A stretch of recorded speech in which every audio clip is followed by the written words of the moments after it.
What's up YouTube, this is Ian here. In my previous video, I showed the Technics SA-303 FM/AM stereo receiver. It belonged to my dad who got it new a long time ago. It still works to an extent and I still use it to this day. Along with the SA-303, I also had this in the basement. The Technics SH-8045 stereographic equalizer. It's hooked up with just one of the tape outputs of the receiver. This equalizer is a separate unit from the receiver. The controls for the different frequencies are all manually controlled from 16 Hz and 12 variations up to 32,000 Hz. And this is also duplicated for the other stereo speaker. Contrast this from the more modern receivers and other audio electronics, which are built in and are digitally controlled.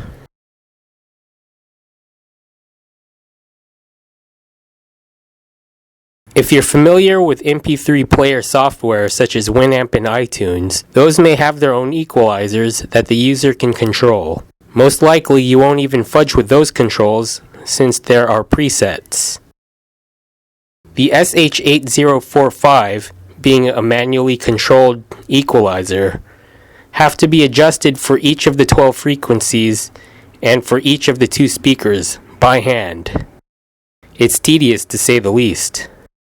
As such, there are no presets, but according to the instruction manual, which I also rummaged, there are suggestions to how to set each of the frequencies for each speaker. However, most of them are catered to tape recordings, such as reducing tape hiss and optimizing them for playing in a car.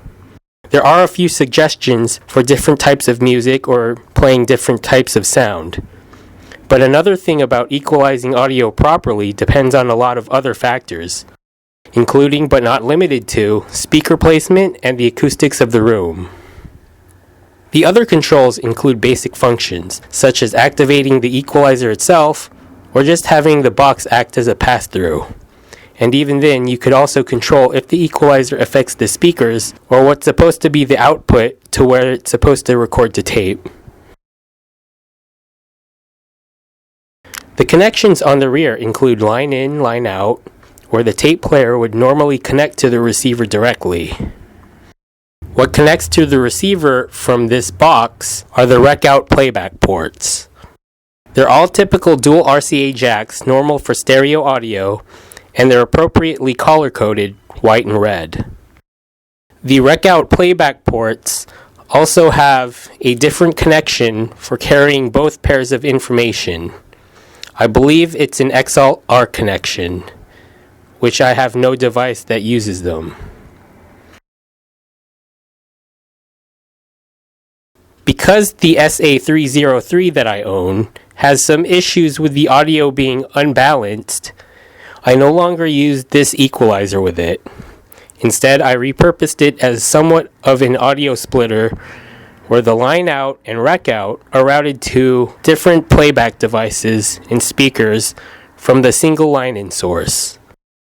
Thank you so much for watching this video. I hope you enjoyed it, and I hope you learned something from it. Please subscribe and share me on YouTube, and feel free to add me on Facebook.